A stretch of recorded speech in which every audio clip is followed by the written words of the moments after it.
Assalamualaikum warahmatullahi wabarakatuh. Selamat pagi, salam sejahtera untuk kita semua. Halo, perkenalkan kami dari kelompok 5 akan menjelaskan hasil diskusi mengenai topik 1, ruang kolaborasi, filosofi pendidikan Indonesia.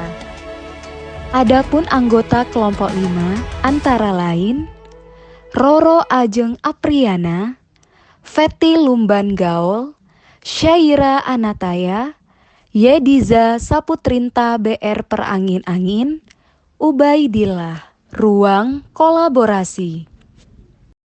1. Apa praktik pendidikan saat ini yang membelenggu kemerdekaan peserta didik dalam belajar dengan melihat perjalanan pendidikan nasional sebelum kemerdekaan dan sesudah kemerdekaan? Dalam praktik ini dibagi dua. Sebelum kemerdekaan, pendidikan hanya diberikan untuk kaum bangsawan atau pejabat pemerintah. Rakyat hanya diberikan pendidikan untuk menulis, membaca, dan menghitung seadanya. Pemerintah Hindia Belanda menyediakan sekolah profesi untuk memenuhi kebutuhan di mana pada masa itu memerlukan seperti guru dan dokter. Pendidikan yang didapatkan bangsawan Indonesia terpilih hanya semata-mata untuk mencari keuntungan guna menyukseskan orang-orang Hindia Belanda. Pendidikan cenderung meniru pembelajaran Barat yang lebih mengutamakan intelektual dan bersifat individualisme. Praktik pendidikan saat ini yang membelenggu kemerdekaan peserta didik. Sesudah kemerdekaan, proses pembelajaran masih kaku, berpusat pada guru atau teacher center. Yang kedua, peserta didik dituntut untuk menguasai seluruh materi. 3. Penilaian berfokus pada bidang kognitif saja. Dalam Undang-Undang Dasar 1945, Pasal 31 Ayat 1 berbunyi, setiap warga negara berhak mendapatkan pendidikan. Tetapi pada praktiknya, terdapat hal yang membelenggu kemerdekaan peserta didik, yaitu tidak kemerataan sarana dan prasarana, akses wilayah dan tenaga pendidik yang tidak merata di setiap pelosok Indonesia. Undang-Undang 1945 Pasal 1 Ayat 1. 2. Adakah model-model pendidikan saat ini yang Anda lihat dapat melepaskan belenggu yang belum memerdekakan peserta didik? Setelah kita mengetahui praktik pendidikan yang membelenggu pendidikan peserta didik, maka upaya yang memerdekakan pendidikan harus memerdekakan manusia, sehingga kurikulum merdeka ini dirasa tepat digunakan sejalan dengan tujuan pendidikan yang menitik beratkan kepada minat dan juga bakat peserta didik. Karena di sini, guru atau pendidik diberikan kebebasan dalam menyusun perangkat pembelajaran yang disesuaikan kepada keberagaman peserta didik. Selain itu, pada kurikulum merdeka juga guru diharapkan mampu menjadi penggerak untuk memaksimalkan potensi, minat, serta bakat yang dimiliki peserta didiknya.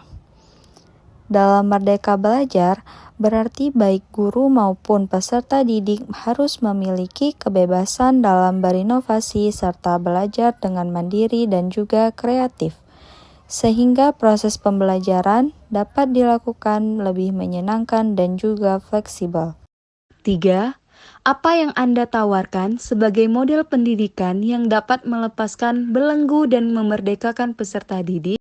Adapun esensi belajar kurikulum merdeka, yang pertama karakter, yang kedua kewarganegaraan, yang ketiga berpikir kritis, yang keempat kreatif, yang kelima kolaborasi, keenam komunikasi. Adapun yang kami tawarkan sebagai model pendidikan yang dapat melepaskan belenggu dan memerdekakan peserta didik, yaitu menerapkan atau mengimplementasikan Merdeka Belajar atau disebut dengan kurikulum merdeka. Kemudian, diperlukan juga pembelajaran berdiferensiasi yang memihak ke peserta didik. Pendidik hendaknya dapat menjadi sosok yang diidolakan oleh siswanya, mampu menginspirasi dan mendampingi secara optimal.